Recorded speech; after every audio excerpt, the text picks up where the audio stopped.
여러분의 건강하고 활기찬 두 번째 청춘을 진심으로 응원하는 튼튼백세입니다. 오늘도 이렇게 건강한 모습으로 만나뵙게 되어 정말 반갑습니다. 여러분 혹시 최근에 건강검진을 받으셨나요?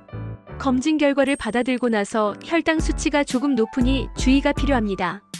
혹은 당뇨 전 단계이니 식단과 운동으로 관리하세요. 라는 말을 들어보신 적이 있으신가요?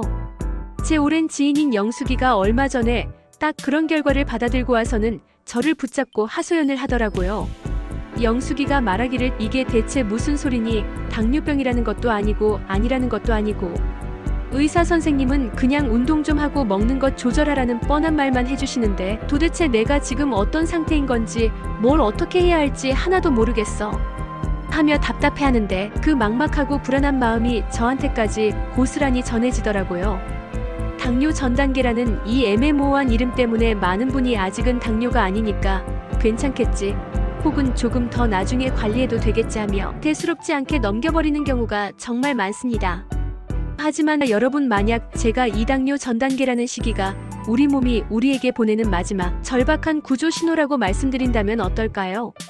바로 당뇨병이라는 종착역으로 가는 급행열차를 타기 직전 마지막으로 내려서 다시 건강한 길로 갈아탈 수 있는 유일한 기회라는 뜻입니다. 비유하자면 질병이라는 빨간불이 켜지기 직전 우리 인생의 건강 신호등에 깜빡거리는 마지막 노란불인 셈입니다. 노란불이 켜졌을 때 멈추지 않고 가속 페달을 밟으면 사고가 나듯 이 신호를 무시하면 결국 당뇨라는 큰 사고를 맞이하게 됩니다. 오늘은 바로 이 절체절명의 시기 당화혈색소 5.7%에서 6.4% 사이가 우리 몸에 어떤 과학적인 의미를 지니는지, 그리고 이 결정적인 시기를 어떻게 보내느냐에 따라 10년, 20년 뒤 내 삶의 질과 건강 수명이 어떻게 달라지는지 그 모든 비법을 알려드리려고 합니다. 오늘 이야기는 단순히 의학 지식을 전달하는 것을 넘어 당뇨가 걱정되시는 모든 분께 인생의 방향을 바꾸는 희망의 지침서가 되어줄 것입니다. 분량이 조금 길더라도 내 몸을 지키는 가장 중요한 투자라고 생각하시고 끝까지 집중해 주시기 바랍니다. 당뇨 전 단계를 정확하게 이해하려면 먼저 당화혈색소라는 어려운 이름의 녀석과 아주 친해져야 합니다. 보통 많은 분이 아침에 일어나서 손가락 끝을 찔러 재는 공복 혈당 수치에만 목을 매시는데요. 사실 공복 혈당은 어제 저녁에 무엇을 먹었는지, 혹은 잠을 설쳤는지, 스트레스를 받았는지에 따라 매일매일 널뛰기를 하는 스냅 사진과 같습니다. 그 순간의 단면만 보여줄 뿐이죠. 반면 당화혈색소는 최근 2개월에서 3개월간의 내 혈당 조절 상태를 24시간 내내 감시해서 기록한 동영상이자 아주 정직한 평균 성적표라고 볼 수 있습니다. 우리 혈액 속에는 산소를 운반하는 적혈구가 있고 그 안에는 헤모글로빈이라는 혈색소가 들어있습니다. 이 혈색소가 혈액 속을 떠다니는 포도당 즉 설탕 성분과 결합하는 현상을 당화라고 부릅니다. 쉽게 말해 우리 피가 설탕물에 얼마나 푹 절여져 있었는지를 보여주는 수치인 것이죠. 한번 설탕에 절여진 적혈구는 약 4개월의 수명이 닿을 때까지 그 상태를 유지하기 때문에 속일 수가 없습니다. 의학적으로 이 당화혈색소 수치가 5.7%를 넘어서면 당뇨 전 단계라는 노란불 경고를 보내기 시작합니다.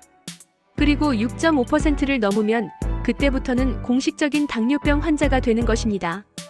많은 분이 5.7%라는 숫자를 보고 아직 6.5%까지는 여유가 좀 있네 라고 생각하시며 방심하시는데 이건 정말 위험한 착각입니다.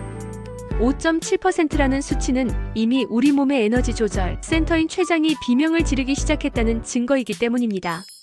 시간에 배운 인슐린 저항성 상태가 계속되면서 우리 췌장은 혈당을 정상으로 유지하기 위해 평소보다 몇 배나 많은 인슐린을 만들어내며 죽으림을 다해 과로하고 있습니다. 당화혈색소 5.7%는 이제 췌장이 아무리 애를 써도 혈당이 예전처럼 완벽하게 조절되지 않는 한계점에 다다랐다는 신호입니다. 마치 댐에 물이 찰랑찰랑 가득 차서 작은 비만 더 와도 금방이라도 무너질 것 같은 위태로운 상태와 같습니다. 실제로 당뇨 전 단계 시기부터 우리 몸의 아주 가느다란 미세혈관들은 이미 손상되기 시작한다는 연구가 많습니다.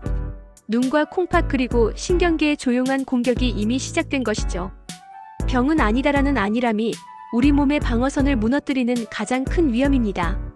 제가 왜 이 시기를 골든타임이라고 계속 강조하는 것일까요? 그 이유는 당뇨 전 단계가 바로 되돌릴 수 있는 가역적인 마지막 단계이기 때문입니다. 일단 당화혈색소 6.5%를 넘어 당뇨병이라는 진단을 받게 되면 그때부터는 평생 약의 도움을 받으며 살아가야 할 가능성이 비약적으로 높아집니다. 췌장에서 인슐린을 만드는 세포가 이미 절반 이상 파괴되거나 기능이 심각하게 망가졌기 때문에 생활습관 개선만으로는 혈당을 완전히 정상으로 되돌리기가 아주 힘들어집니다. 하지만 당뇨 전 단계는 다릅니다. 이 시기는 우리 췌장이 아직 완전히 지치지는 않았고 주인님 저 좀 살려주세요. 지금 도와주시면 제가 다시 힘을 낼 수 있어요. 라고 우리에게 보내는 마지막 구조 요청입니다. 이때 우리가 정신을 바짝 차리고 내 몸을 망가뜨리고 있던 나쁜 생활 습관들을 하나씩 고쳐나가기 시작하면 췌장은 소중한 휴식을 얻고 다시 제 기능을 회복할 수 있습니다. 녹슬고 뻑뻑했던 세포의 열쇠 구멍인 인슐린 저항성도 다시 깨끗하게 기름칠이 되어 부드러워질 수 있습니다. 실제로 미국의 아주 유명한 당뇨 예방 프로그램 연구에 따르면 당뇨 전 단계에 있는 사람들이 식단 조절과 운동 등 적극적인 생활 습관 관리를 실천했을 때 당뇨병으로 진행될 확률이 무려 58%나 감소했다고 합니다.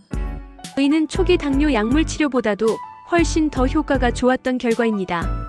이 골든타임에 내가 어떤 선택을 하느냐에 따라 10년 뒤, 20년 뒤 내가 매일 아침 약봉지를 챙기며 합병증을 걱정하는 고달픈 삶을 살게 될지 아니면 약 없이도 친구들과 여행 다니며 활기차고 건강한 삶을 누리게 될지가 결정됩니다. 당뇨병은 일단 발병하면 완치라는 개념 없이 평생을 친구처럼 달래며 관리해야 하는 병입니다. 그러니 병의 문턱을 완전히 넘기 전인 지금 이 순간이 우리 인생에서 가장 중요한 건강의 갈림길임을 명심하고 또 명심해야 합니다. 지금의 작은 노력이 나중에 겪을 수만 배의 고통을 막아주는 최고의 보험이 됩니다. 이런 이야기를 들으시면 마음 한편으로는 알겠는데 평생 살아온 습관을 하루아침에 바꾸는 게 어디 쉽겠어 하는 걱정이 드실 겁니다. 사실 우리 나이가 되면 입맛 하나 바꾸는 게 자식들 출가시키는 것만큼이나 힘든 일이잖아요. 그래서 오늘 제가 여러분께 커다란 용기를 드리고자 실제 사례를 하나 소개해 드리려고 합니다. 바로 제 오랜 지인인 영희 씨 이야기입니다. 영희 씨는 평소에 정이 많고 요리 솜씨도 좋아서 동네에서도 인기가 참 많았어요. 그런데 작년 건강검진표에서 당화혈색소 6.2%라는 숫자를 받아들고는 세상이 다 무너지는 것 같았다고 해요. 영희 씨가 저를 찾아와 울먹이며 하던 말이 아직도 생생합니다. 나 이제 어떡하니? 나 당뇨 걸리면 우리 애들한테 짐만 되는 거 아니야. 이제 내 인생에서 달콤한 커피 한 잔 따뜻한 쌀밥 한 그릇의 즐거움은 영영 사라지는 거니 하며 펑펑 울더라고요. 영희 씨에게 6.2%라는 숫자는 단순한 결과가 아니라 이제부터 환자로 살아야 한다는 사형 선고처럼 느껴졌던 것이죠. 특히나 떡이랑 빵을 얼마나 좋아하던 친구였는데 그걸 다 끊어야 한다고 생각하니 앞으로 살아갈 날들이 캄캄하기만 했답니다. 하지만 영희 씨는 결국 마음을 다잡았습니다. 사랑하는 가족들을 위해 그리고 자기 자신의 건강한 노후를 위해 이것을 하늘이 주신 마지막 경고이자 기회로 받아들이기로 한 것이죠. 영희 씨의 노력은 정말 눈물겨웠습니다. 처음 한 달은 흰쌀밥 냄새만 맡아도 숟가락을 들고 싶어 손이 떨릴 정도였다고 해요. 하지만 그럴 때마다 제가 옆에서 해준 말들을 떠올리며 꾹 참았답니다. 영희야, 딱 15분만 걷자. 영희야, 밥 먹기 전에 오이 하나만 먼저 씹자 하며 스스로를 다독였던 것이죠. 그렇게 1년이 흘렀습니다. 영희 씨는 이번 검진에서 당화혈색소 5.4%라는 기적 같은 수치를 받아들었습니다. 의사 선생님이 도대체 지난 1년 동안 무슨 일이 있었던 거냐며 혹시 산에 들어가서 도라도 닦으셨냐고 농담을 하실 정도로 완벽한 정상이 되었죠. 영희 씨는 약을 단 한 알도 쓰지 않고 오로지 생활 속의 작은 변화만으로 이 승리를 일구어냈습니다. 영희 씨가 저를 다시 찾아와 이번에는 기쁨의 눈물을 흘리며 그러더라고요. 나 이제 현미밥도 씹을수록 고소하고 식후에 걷는 그 시원한 바람이 세상에서 제일 달콤해. 내가 내 몸을 돌보기 시작하니까 몸이 나한테 고맙다고 대답해주는 것 같아 하며 웃는데 그 모습이 얼마나 예쁘고 든든해 보였는지 모릅니다. 영희 씨의 비결은 사실 여러분도 다 아는 아주 사소한 것들이었어요. 무릎이 아파서 거창한 운동은 못했지만 대신 거실에서 제자리 걸음을 하고 밥 공기를 어린아이용 작은 그릇으로 바꿨답니다. 그리고 밥 먹기 전에 꼭 생채소를 먼저 씹어서 배를 좀 채우는 습관을 들였죠. 처음엔 귀찮고 힘들었지만 몸무게가 1kg씩 줄고 아침마다 붓던 손발이 가벼워지는 걸 느끼면서 영희 씨는 확신을 가졌답니다.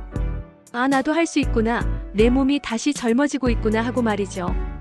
영희 씨가 해냈다면 이 이야기를 듣고 계신 여러분도 100% 해내실 수 있습니다. 여러분도 영희 씨처럼 다시 웃을 수 있습니다. 영희 씨의 성공 사례에서 보듯 당뇨 전 단계를 벗어나 건강을 되찾는 길은 거창한 것이 아니라 아주 사소한 식습관의 변화에서 시작됩니다. 그 중에서도 가장 핵심은 바로 우리 집 식탁에서 일어나는 식탁혁명입니다. 첫 번째로 나쁜 탄수화물과 과감하게 이별해야 합니다.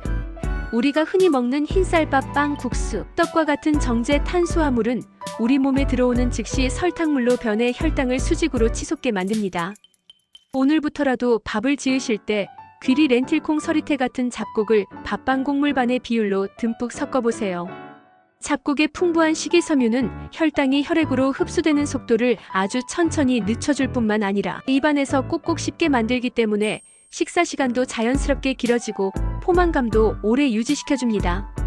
두 번째 전략은 식사 순서의 마법을 실천하는 것입니다. 밥상 앞에 앉았을 때 가장 먼저 젓가락이 향해야 할 곳은 밥이 아니라 채소 반찬입니다. 시금치나물, 오이무침, 신선한 샐러드 같은 식이섬유가 풍부한 채소들을 먼저 충분히 섭취하세요. 채소 속의 식이섬유가 우리 장벽에 그물망 같은 튼튼한 보호막을 쳐주기 때문입니다. 이 보호막이 있으면 나중에 들어오는 탄수화물이 혈액으로 들어가는 속도를 획기적으로 늦출 수 있습니다. 채소를 드신 후에는 두부, 생선, 계란, 고기 같은 단백질 반찬을 드시고 밥은 맨 마지막에 드시는 겁니다. 이 순서만 엄격히 지켜도 혈당 스파이크의 절반 이상을 막을 수 있습니다. 마지막으로 식초라는 천연 혈당 안정제를 적극적으로 활용해보세요. 식사 중에 물에 희석한 식초를 한두 숟가락 마시거나 샐러드에 식초 드레싱을 듬뿍 곁들이면 위장에서 음식물이 배출되는 속도를 늦추고 인슐린 민감도를 높여 식후 혈당을 안정시키는데 놀라운 효과를 줍니다. 이런 작은 변화들이 모여 우리 췌장을 쉬게 하고 당화혈색소 수치를 아래로 끌어내리는 강력한 힘이 됩니다. 먹는 것을 즐기면서도 혈당을 다스릴 수 있는 지혜로운 식탁을 오늘부터 만들어 보시기 바랍니다. 식단 관리와 함께 반드시 병행해야 할 우리 몸의 또 다른 건강 기둥은 바로 운동입니다. 특히 우리 몸의 포도당 창고라고 불리는 근육을 키우는 근육 재테크에 모든 힘을 쏟아야 합니다. 근육은 혈액 속에 떠다니는 포도당을 에너지원으로 가장 많이 소비하는 기관입니다. 근육이라는 창고가 크고 단단할수록 혈당이 넘쳐나서 혈관을 망가뜨릴 일이 사라지게 됩니다. 운동 전략 중 첫 번째는 식후 15분의 기적을 경험해보는 것입니다. 식사 후 30분에서 1시간 사이는 우리가 먹은 음식이 소화되어 혈액 속 혈당이 가장 높이 치솟는 골든 아워입니다. 바로 이 타이밍에 가볍게 몸을 움직여주면 우리 근육이 인슐린의 도움 없이도 혈액 속 포도당을 쏙쏙 가져다 에너지로 써버립니다. 이는 혈당 수치를 낮추는 가장 빠르고 확실한 천연 약물과 같습니다. 두 번째는 허벅지 근육을 집중적으로 관리하는 것입니다. 우리 몸 전체 근육의 70% 이상이 하체에 집중되어 있고 그 중에서도 허벅지는 몸에서 가장 큰 포도당 창고 역할을 합니다. 나이가 들어 무릎이 좋지 않은 분들도 걱정하실 필요 없습니다. 의자에 편안하게 앉아서 한쪽 다리를 직선으로 천천히 들어 올렸다가 5초 정도를 버티고 다시 천천히 내리는 동작만 반복해보세요. 일명 다리 들어 올리기 운동은 허벅지 근육을 단단하게 만들어 혈당 조절 능력을 획기적으로 키워줍니다. 또한 까치발 들기 운동을 수시로 해주면 종아리 근육이 강화되어 혈액순환을 돕고 제2의 심장 역할을 톡톡히 해냅니다. 운동에서 가장 중요한 것은 숨이 턱 밑까지 차오르는 고강도 운동이 아니라 꾸준함입니다. 일주일에 한 번 산에 가서 땀을 뻘뻘 흘리는 것보다 매일 식후에 15분씩 동네를 산책하는 것이 혈당 관리에는 훨씬 더 효과적입니다. 작은 움직임들이 매일 쌓여 거대한 건강 자산이 된다는 사실을 절대 잊지 마세요. 근육은 노후에 그 어떤 연금보다 든든하게 여러분의 생명을 지켜줄 것입니다. 오늘 저와 함께한 골든타임 사수법 이야기 어떠셨나요? 당뇨 전 단계라는 말이 더 이상 무섭고 절망적인 단어가 아니라 아직 늦지 않았어, 지금이야 라고 나를 응원하는 희망의 메시지처럼 들리지 않으시나요? 오늘 나눈 이야기 중 핵심 3가지만 다시 한번 가슴에 새겨보겠습니다. 첫째, 당화혈색소 5.7%에서 6.4% 사이의 당뇨 전 단계는 병이 아니라 약 없이 건강을 되찾을 수 있는 인생의 마지막 황금 기회입니다. 둘째, 골든타임을 잡는 최고의 전략은 식탁혁명입니다. 잡곡밥으로 바꾸고 채소 먼저 먹는 식사 순서를 지키는 작은 습관이 기적을 만듭니다. 셋째, 최고의 명약은 매일의 움직임입니다. 특히 식후 15분 걷기와 허벅지 근육을 키우는 근육 재테크는 혈당 독립을 위한 필수 투자입니다. 오늘 이 긴 이야기를 끝까지 함께 해주신 여러분은 정말 행운아입니다. 우리 몸이 보내는 마지막 경고 신호를 알아차리고 인생의 방향을 바꿀 수 있는 귀한 정보를 얻으셨으니까요. 제 지인 영희 씨가 해냈듯이 여러분도 충분히 해내실 수 있습니다. 당뇨 전 단계 진단은 내 인생의 위기가 아니라 더 건강하고 활기찬 후반전을 시작하게 하는 최고의 터닝포인트가 될 수 있습니다. 지금 이 순간부터 내 몸을 소중히 여기고 작은 습관 하나부터 바꿔나가는 현명한 여러분이 되시길 진심으로 바랍니다. 여러분의 튼튼한 100세 인생을 저 튼튼 100세가 언제나 한마음으로 응원합니다. 오늘도 어제보다 더 건강하고 행복한 하루 되시길 바랍니다.